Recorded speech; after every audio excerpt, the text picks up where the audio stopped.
كل سنة وانتم طيبين. الفيديو ده جه متأخر شوية، ولكن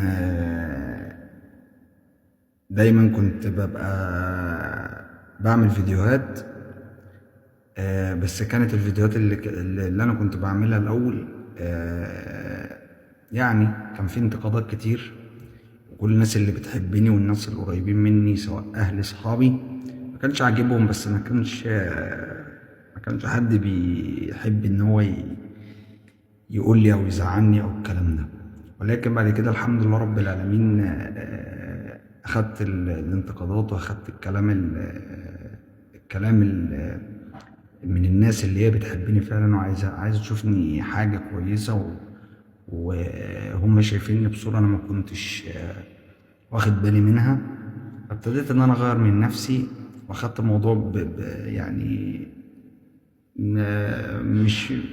مش متضايق ولا حاجة. أخدت إن الناس دي بتحبني وعايزين يشوفوني بعمل حاجة كويسة، سواء هعمل نصيحة سواء هعمل فيديو كوميدي أضحكهم أو أضحك الناس، حاجة ما تكونش فيها ولا اللي هي حاجة فيها حرام ولا فيها رقص ولا فيها غنى ولا الكلام ده. لكن الحمد لله رب العالمين، ده يعتبر من أول رمضان من فترة كبيرة أحس إن أنا إنسان. الأول ما كنتش يعني ما كنتش مدرك إن أنا بعمل حاجات كتير غلط، حاجات كتير سواء بغضب ربنا والناس اللي حواليا متضايقين مني.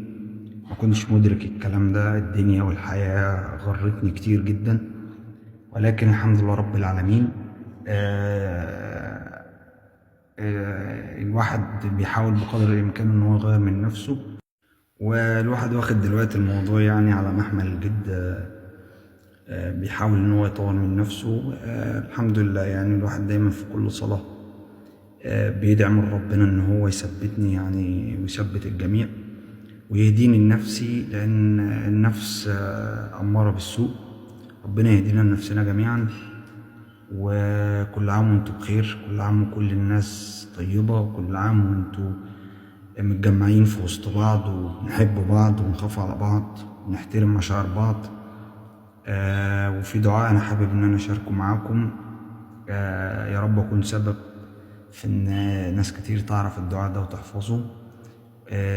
اللهم امنحني السكينة، نتقبل الأشياء التي لا أستطيع تغييرها، والشجاعة لتغيير الأشياء التي أستطيع تغييرها، والحكمة لمعرفة الفرق بينهم. الحمد لله قناة اليوتيوب دلوقتي بتاعتي عدت 6,200,000، والحمد لله يعني قربنا ان احنا نفتح الارباح من القناة. وشكرا لكل الناس اللي دعمتني وكل الناس اللي وقفت جنبي. واتمنى من ربنا ان هو يثبتني ويثبت الجميع، ويبعد عنا اي مكروه واي شر يا رب. وهختم بالصلاة على النبي. اللهم صل وسلم وبارك على النبي الأمي عليه أفضل الصلاة والسلام. السلام عليكم. ما تنسوش طبعا المتابعة فضلا وليس أمرا. كلنا بنكمل بعض، وأتمنى لكم جميعا النجاح في حياتكم يا رب وفي دنياكم.